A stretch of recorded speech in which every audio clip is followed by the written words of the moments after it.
ፕሪቶሪያ ስዒቡ ኣብ ትግራይ ደማዊ ኩናት ክዋደው እንተበለ ኩሉ መዳዊ ጸገማት እቲ ሕብረተሰብ ግን ቀጺሎም ኣለዉ። እዙይ ጥራሕ ኣይኮነን ውልቀ ሰባት እናተጨወዩ ይጠፍኡን ይቐተሉን ብትእዛዝ ውልቀ ሰባት ኣዘዝቲ ሰራዊት ኮነ ሲቪል መራሕቲ ይእሰሩን ይጠፍኡን ኣለዉ።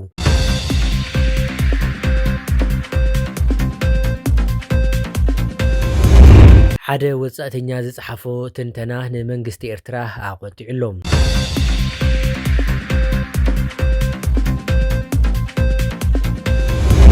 ውዕሊ ፕሪቶሪያ ስዒቡ ኣብ ትግራይ ደማዊ ኩናት ክዋደው እንተበለ ኩሉ መዳዊ ጸገማት እቲ ሕብረተሰብ ግን ቀጺሎም ኣለዉ።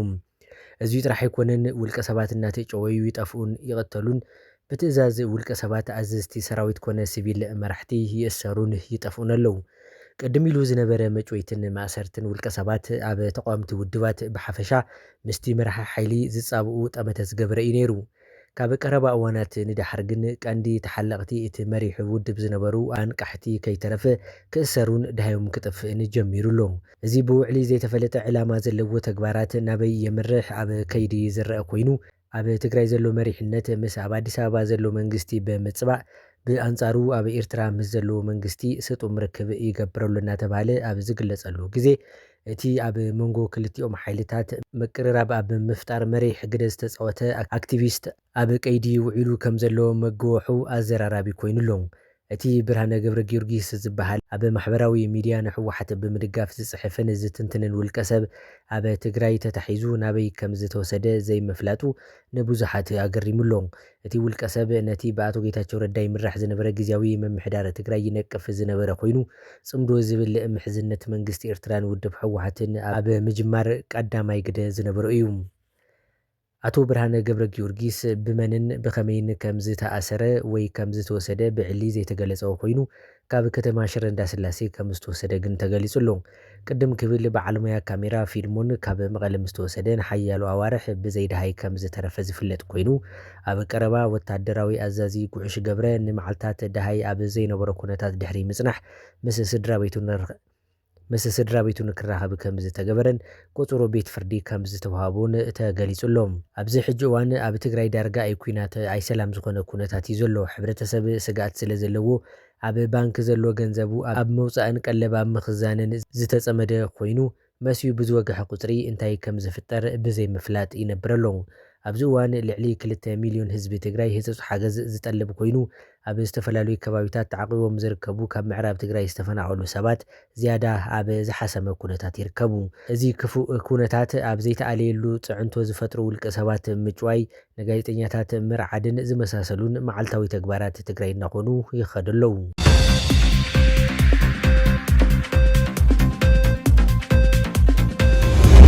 ሓደ ወጻእተኛ ዝጸሓፎ ትንተና ንመንግስቲ ኤርትራ ኣቆጢዑሎም። ኣብዚ ቀረባ እዋን ሓደ ወጻእተኛ ተመራማርን ክኢላ ዓለም ለኻዊ ዝምድናታት ፖለቲካን ናብ ኤርትራ ከይዱ ነይሩ። ካብቲ ሃገር ምስ ተመለሰ ዘውፅኦ ንትዕዝብቱ ዘጠቓለለ ትንተና ግን ንሰመዚ ኤርትራ ኣቆጢዑሎም። ዶክተር ዊልያም ጎርላይ ኣብ ሓደ ናፃ ማዕከን ዜና ዘስፈሮ ጽሑፍ ብቐንዱ ናብቲ ኣብ ቀርኒ ኣፍሪካ እንጸላልዩ ዘሎ ደበና ኩናት ዘተኮረ እዩ። እንተኾነ ንእግረ መንገዱ ንህሉ ኩነታት ኤርትራን ሓዱሽ ኩናት ኣብታ ሃገር ከስዕቦ ዝኽእል ጽልዋን በመድህሳስ ዘቕረቦ ትሕዝቶ ካብ መንግስቲ ኤርትራ ሰፊሕ ግብረ መልሲ ተዋሂቡሉ ኣሎ። ከም ኣቆጻጽራ ፈረንጂ ኣብ መወዳእታ ናይቲ ዝሓለፈ ዓመት ናብ ኤርትራ ዝበጽሐ ጎርላይ ሓተታኡ በቲ ዘዘራረብ ዘሎ ጉዳይ ቀይሕ ባሕሪ ሌታትን ሃቐነታትን ኢትዮጵያ ዝፍልም እዩ። ኣብ ቀይሕ ባሕሪ ጂኦ ፖለቲካዊ ረስኒ ይዓርገሎ ዝበለ እቲ ኣብ ኣውስትራልያ ዩኒቨርሲቲ ሞናሽ ተሓጋጋዚ ፕሮፌሰር እታ ንኤርትራዊት ወደብ ዓሰብ ይግባአኑ እዩ ትብል ዘላ ኢትዮጵያ ነታ ደቃቕ ጎረቤታ ኤርትራ ተፈራርሓላ ብምባልዩ ንጠንቂ ናይቲ ስጋኣት ኣስፊርዎ ዘሎ።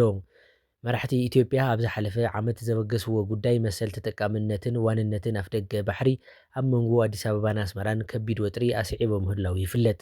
ኢትዮጵያ ጉዳይ ኣፍደገ በሪ ባሕሪ ብፍላይ ኣብ ገማግም ቀይሕ ባሕሪ ናይ ህላወን ሉዓላውነትን ሕቶ ምዃኑ እያ ትምጉስ ዘላ። ብወገን ሰመዚ ኤርትራ ክወሃብ ፀንሐ ነዚ ዝኹንን ተኸታታሊ መግለፂታት ድማ ጎስጓሳት ኢትዮጵያ ኣዋጅ ኩናት ምዃኑ የጠንቅቑ።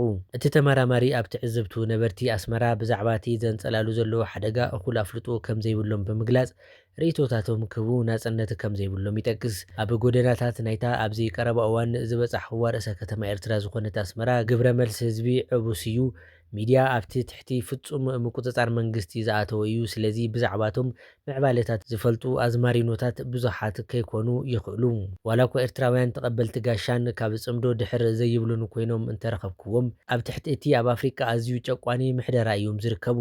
ስለዚ ብዛዕባ ፖለቲካ ክዛረቡ ዝደፍሩ ውሑዳት እዮም ይብል ዶክተር ጎርላይ።